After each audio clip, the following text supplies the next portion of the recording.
जिस पार्टी की सर्वे सर्वा 4 बार यूपी की मुख्यमंत्री रही, जिस पार्टी को दलितों का सबसे बड़ा रहनुमा माना जाता था, जिस पार्टी की देश की सियासत में तूती बोला करती थी, वही पार्टी अब तक के सबसे बुरे दौर से गुजर रही है। हम बात कर रहे हैं बहुजन समाज पार्टी की।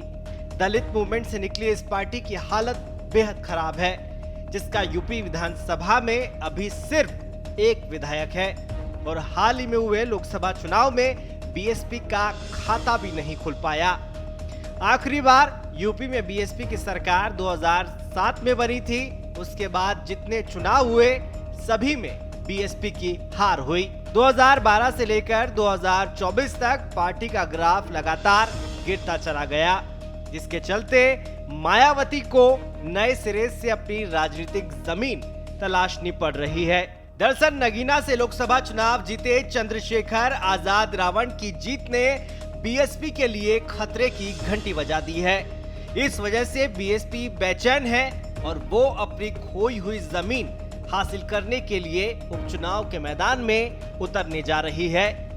बीएसपी का इतिहास रहा है कि वो देश में होने वाले उपचुनावों में हिस्सा नहीं लेती थी, लेकिन वक्त की नजाकत और पार्टी की पतली हालत के चलते बीएसपी उपचुनाव की राजनीति में हिस्सा लेने जा रही है।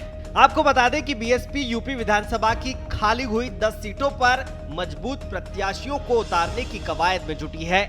पार्टी उपचुनाव के जरिए विधानसभा में अपनी ताकत बढ़ाने की तैयारी कर रही है।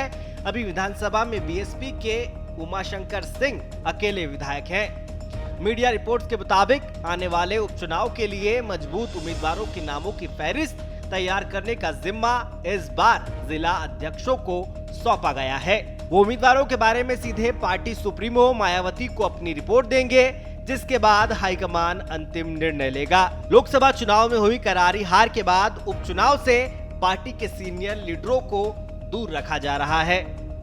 जानकारों का मानना है कि बीएसपी के लिए उपचुनाव में अपने प्रत्याशी उतारना मजबूरी बन चुका है, क्योंकि आजाद समाज पार्टी भी उपचुनाव लड़ने की तैयारी में जुटी है।